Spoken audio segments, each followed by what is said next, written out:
and welcome to Finest Women in Real Estate. I'm your host today, Steve Matley, president of Coast to Coast Equities Incorporated. Today we're going to talk to you about education of real estate agents.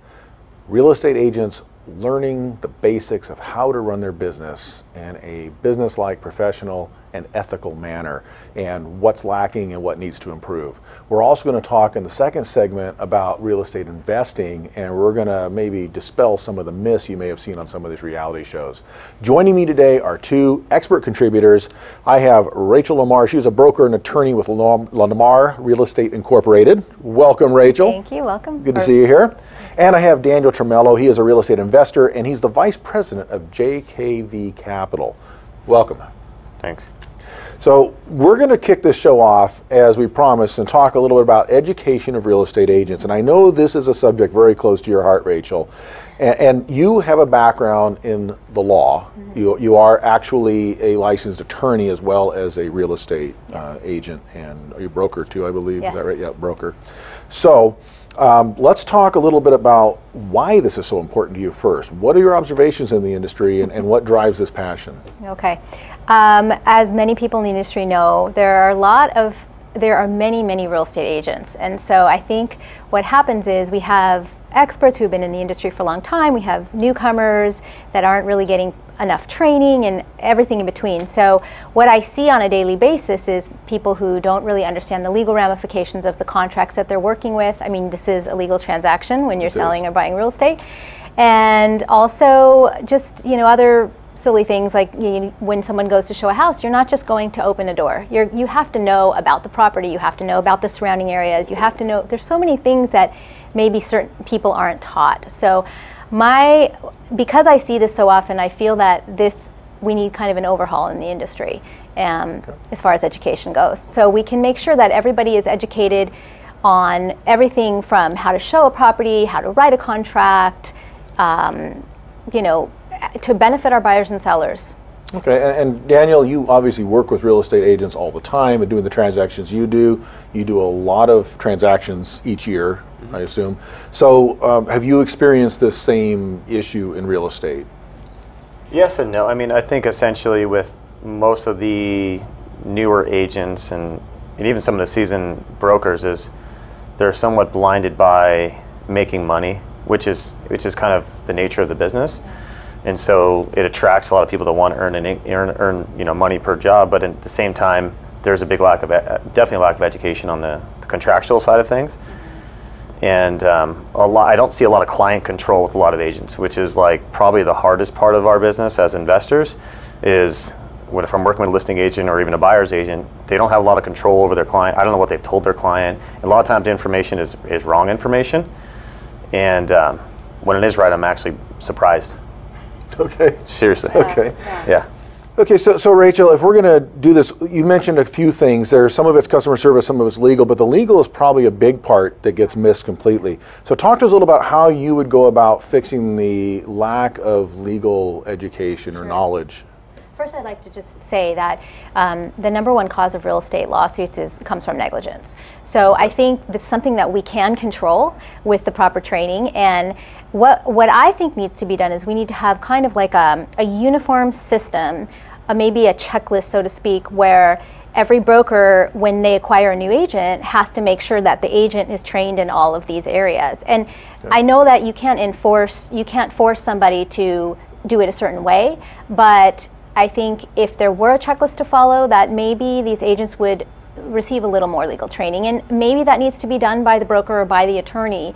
And when I first started in real estate, I was a lawyer, but still where I worked, they went through the whole entire contract, line by line, section by section, and I thought that was fantastic.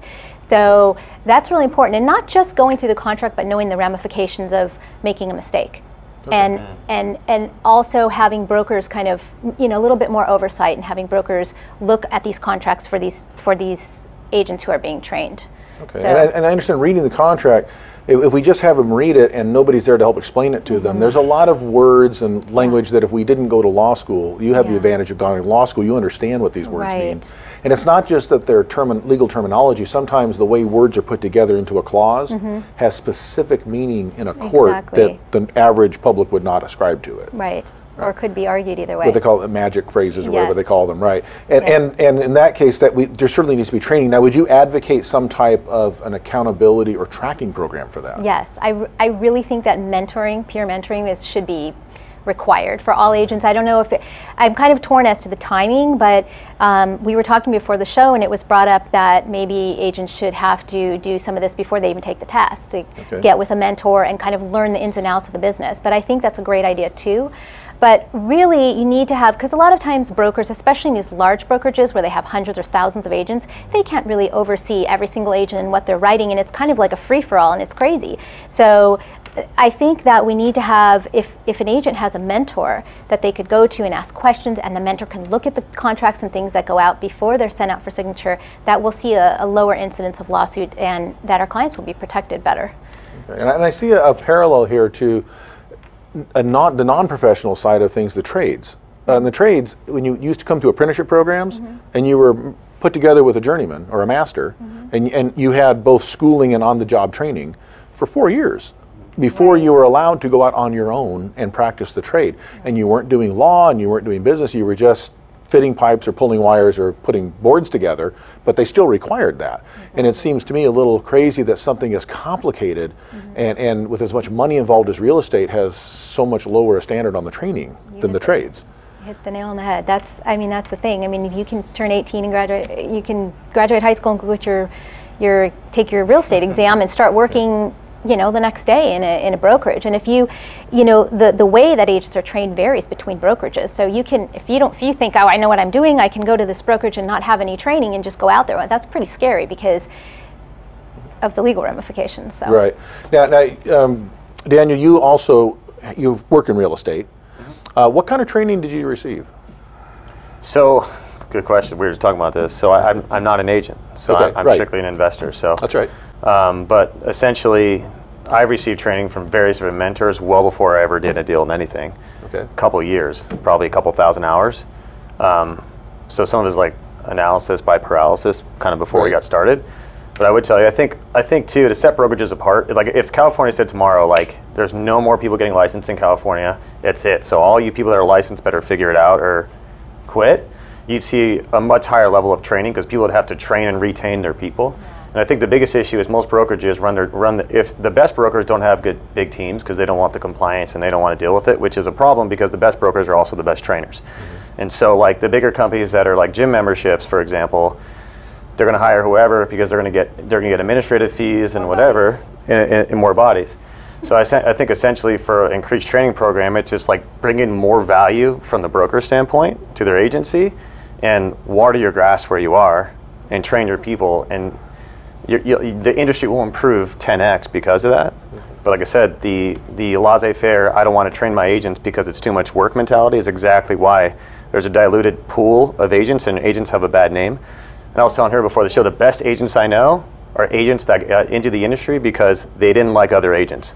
Okay, right. Because they had a bad experience buying a house or selling a house or another transaction. Right. So do it themselves and they don't need to worry about another agent, they'll just do it themselves and get licensed to do it. And there's a couple of things you brought up that I think are very interesting. One, I liked your analogy of the gym membership style where we're just trying to get masses of people in. The gym, they want most of them not to show up. And in those real estate type brokerage where they're doing masses of people, you're right, they're just trying to get the fees for the privilege of hanging your license up even if they never do a transaction ever. And I think that's problematic. The other thing you mentioned is that you have probably more knowledge than the vast majority of real estate agents out there, and you're actually being successful in real estate. And I've discovered that for myself too. I am not a real estate broker, I'm not a real estate agent. I have made a lot of money and have a big history of successful transactions in real estate and very complicated real estate transactions on the commercial side. And it's because I've learned it, and one thing I learned was I couldn't rely on most real estate agents to make it happen. And I hate to say that because obviously being part of this show, Finest Women in Real Estate, I have a heart for wanting to help real estate agents do better. But I also, only the ones that are willing to step up and do it. We're going to take a short break, and I'm going to pick up with you when we come back, Rachel, and we'll kind of put icing on the cake. But we need to go to a short break right now. This is Finest Women in Real Estate. I am with Rachel LaMar and with Daniel Tromello, and we're going to be right back after this. Don't go anywhere. Hey guys, how are you today? Good. I'm here to talk about how with technology you can make amazing worlds. Come with me. My team and I bring the Halo world to life. Is that you? That is me. I wasn't a math genius, and I knew nothing about coding. But you guys do. You guys have the power to change things. I want your job. I want you to have my job. Opioid dependence can happen after just 5 days. Know the truth, spread the truth.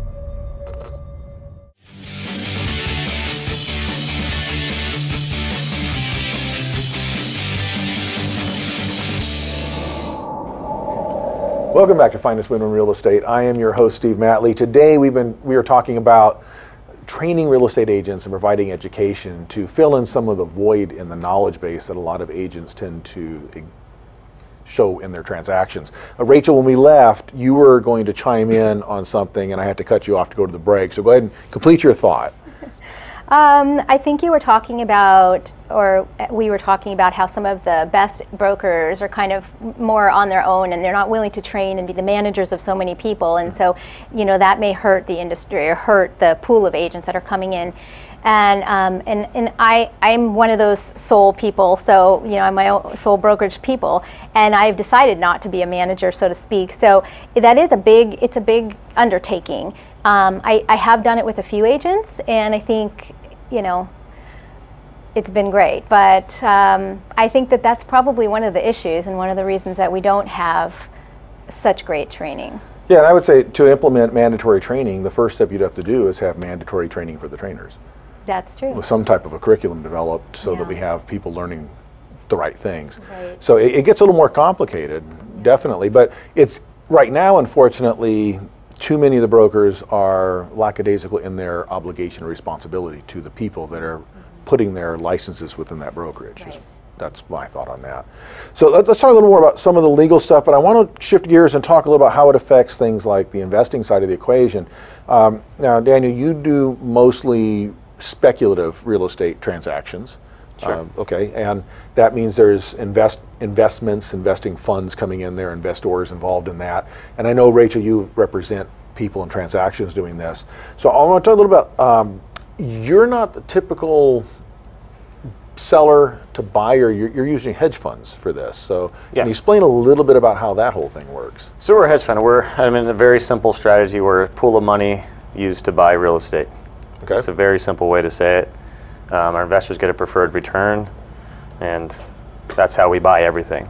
So I think there's a lot of advantages of working with investors or having investor relationships to brokerages. Primarily, I tell every brokerage it's a relationship to leverage with a good investor. Especially as we're getting it, like if you took, for example, any house built prior to 1980 and any person over 65 years old, just in San Diego, there's a lot of business out there for house flippers, quote unquote, where they need to be upgraded and renovated. There's a lot of strategies to do it, and it's if you have a good investor to leverage, and as is cash buyer, you can really add that value to your business and put you in I think a higher level, and you're gonna get paid more money, frankly, too, working with a good investor, and it makes you look good to the buyer. Okay. Now there's been a lot of buzz. It's almost like a trendy thing now to do the so-called fix and flip. Sure. But there are those that think they know how to do it, and then there's those that really know how to do it. Obviously, you do quite a few transactions successfully, Sure. so you obviously know exactly what you're doing. And can you kind of apprise our viewers as, can anybody just do this and go get some money and flip, or is there something more to it? No, I mean, there's math. Okay.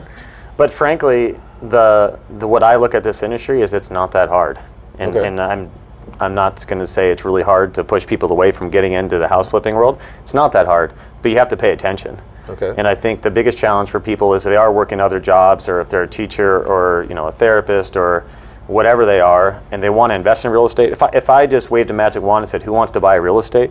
everybody would raise their hand. The question is, do you know how to execute? Do you know where to go? And that's why these different real estate schools exist. But it's not that difficult. Frankly, if you can estimate the value of where it's going to be when it's fixed and then work backwards, and you can do some simple math, you can buy a deal. So we're back to education again. But true. But just to piggyback on what you said, see, I've worked with quite a few flippers, and I have a very experienced flipper who's done hundreds of homes, and then I had a first-time flipper, and I think it's really hard for some people, even when they do the math, to stick to the numbers. So, and Sure. also, for example, if you purchase a home to flip And like my experienced flipper, she won't touch it unless there's a certain profit margin. That's right. So I think a lot of the flippers now these days, the flippers that are just getting into this, they don't really calculate in their head, you know, my profit margin has to stay at this number, and then take into consideration once they start demoing everything that there could be a huge plumbing problem or an electric problem or this or that. It's going to eat all their profits up. So I think it's more than math. It's really also in just being a really good manager with your money. And I think it's harder to flip a lot in some of the areas, especially here in some of the areas of California. There are some areas that are doing phenomenally well, like Sacramento right now is the hot spot. But you have to really be on top of the math and also have money put aside for unexpected, and also have a certain profit margin where you want to at least hit. Yeah, I want to mention, you did mention it's not that difficult, because it's just real estate and construction, right? It's not rocket surgery. Is that the saying? Something like that. A monkey can't do it, right? but it's not that hard. But at the same time, so I actually happen to chair a undergraduate degree and a graduate degree in construction management. That's all we talk about, is how to take real estate and either take what's there or take the empty real estate and build something new on it or rehabilitate what's there. It's complicated enough. There's actually degrees, curriculum, and accreditation over this stuff. So it's more, even though it's not overly complicated, you still have to do your homework, and there's a lot to learn, and there's a lot of complications. And you mentioned with the rehabilitation work, once you open walls up, who knows what's back there? Right. You could be surprised. There's asbestos, there's lead, there's mold, there's rats. Who knows what's going on? There's a hive of bees in there. Who knows what's going on in there? Termites. So maybe all of it.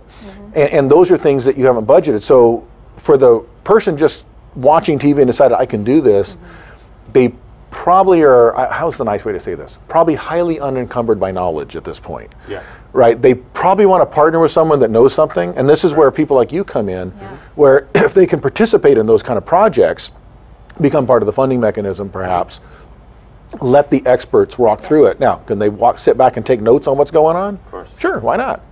But I think this goes back to what we were talking about in the first segment, Rachel. Education is the key. Always. People running off kind of half-baked with some idea, not really knowing what they're doing. And I think even here, when you mention some of the legal ramifications, there's legal ramifications for what you're doing, is there not? Yeah. Okay, so what are some of the risks? Well, there's tons of risks. I mean, when I say risk, and I say there's tons of risks, I mean, the risks are going to be obviously in permitting issues. There's obviously lawsuits that can happen. There's a lot of negatives to someone who doesn't know what they're doing. And to your point, to partner on your first couple deals is really important. But I look at the bigger picture of these things. Usually there's a lot more reward than there is risk if you do it right. Now, if you told me tomorrow to flip a commercial building, which is something I've never done, we'd have a different conversation. But I was telling you this earlier, is like if I watched you put your hand in a fire and you took it out, I know not to put my hand in that fire. That's right. But a lot of people do is they just put their hand in the fire, find out it's hot, and they take their hand out as their first deal. And the way I look at it is like, I already saw you do it, so I'm going to partner with you. And that's a really good way to start learning. And like anything else, it's like take the training wheels off and you can start writing a little bit. Education. And education is really important. And self-education. People learn a lot of different ways. Yeah.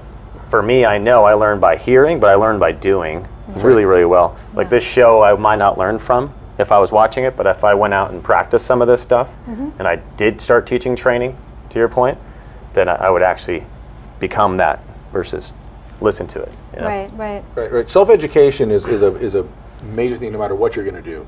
And this goes back to when I teach people ask, they need help. How do you do estimates? How do you do a schedule? I say the first step, read everything. Know your project upside down and backwards, read it all. And this goes back to your point of reading contracts. Real estate's all about the contracts. It's all about the rules of the game. Also, you need to do a lot of your own writing up front doing these kind of projects where you've set a plan in motion. You've created a budget. That budget has how much do we expect to spend on the property? How much do we expect to spend on demolition? How much do we expect to spend on repairs? What do we expect to spend on marketing this property and getting it out there? What do we expect to spend on permits, inspections, whatever else we need to get done on this? And then what are we going to sell it for? Is that a positive or a negative number? And is it positive or enough? And learn, if you don't know what this word is, learn the word pro forma. Yes, I mean, we just buy a budget through our pro forma. Yeah. And that kind of is our Thomas guide to purchase or not.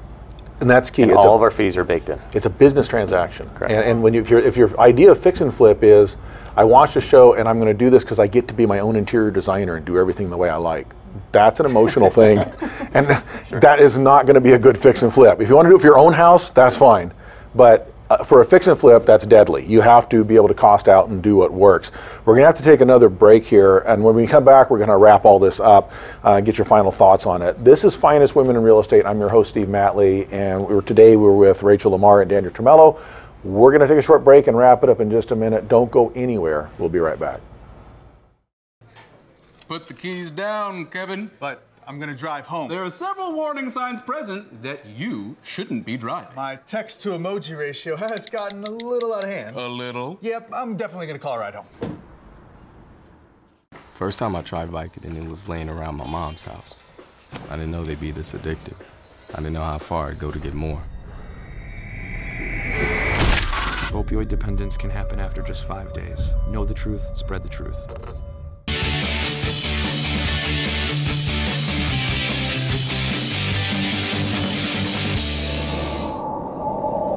Welcome back to Finest Women in Real Estate. I am your host, Steve Matley. Today, we've had a fantastic and I think enlightening conversation with Rachel LaMar and Daniel Tromello about educating real estate agents and some of the ups and downs to doing investing.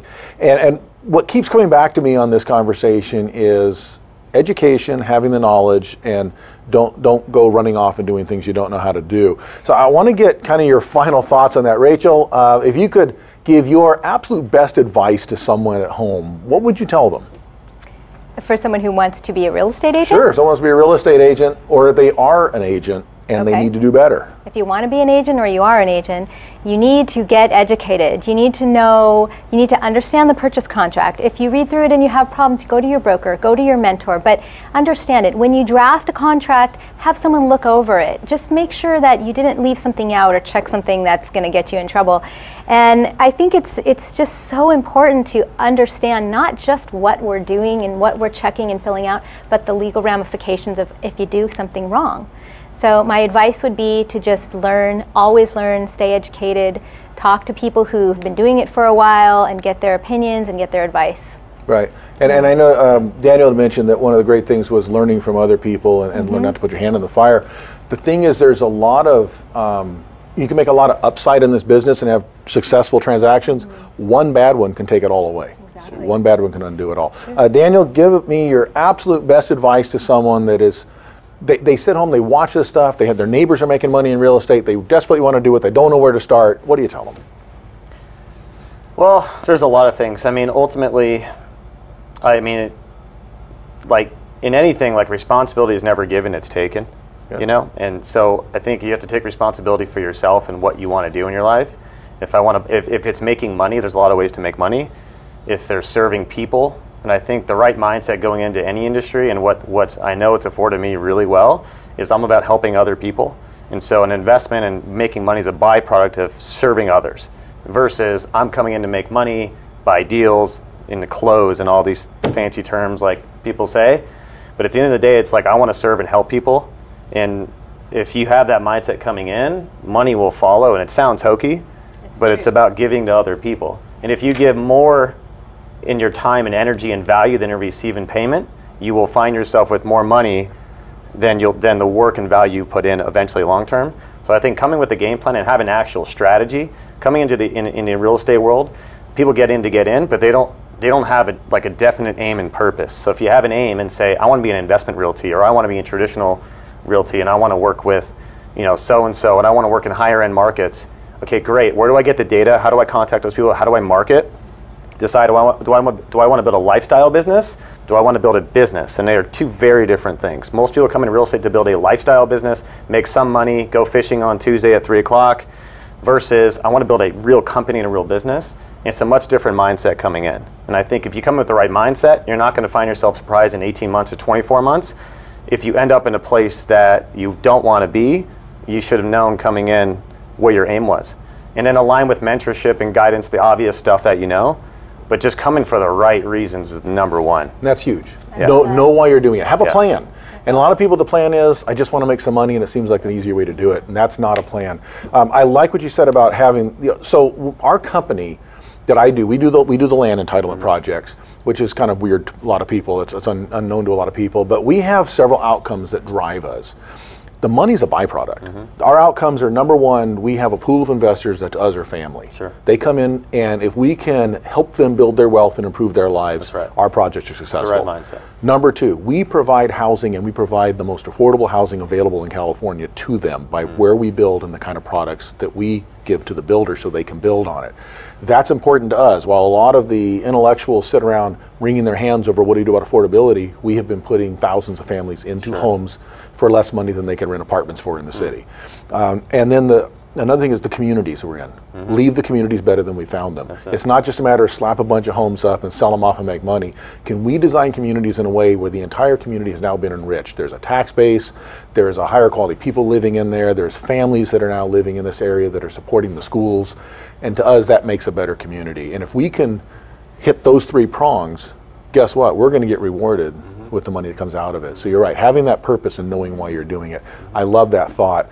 I want to thank both of you for being on this show. And for those of you at home, I encourage you, no matter what you do your homework. I know we don't like to read, other than our texts nowadays, right? Nobody wants to read anymore. We want to find it on a video somewhere, or you know, see a little tweet.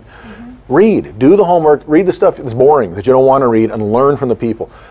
Go find people that know what they're doing. If you want to get into investing, go to Real Estate Investor Club and hang around them. Go find the agent that understands investment.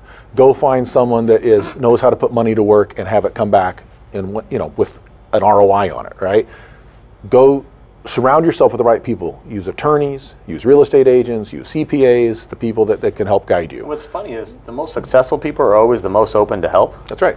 And my drawback when I was young and smaller, middle class thinking, if you will, was they're not going to help me. Like what, But often they'll open their arms. Like all of us would open our arms to anyone who wanted. Fantastic. And with that, we're going to have to sign off for today. I want to thank Rachel LaMar and Daniel Tromello for being with us today.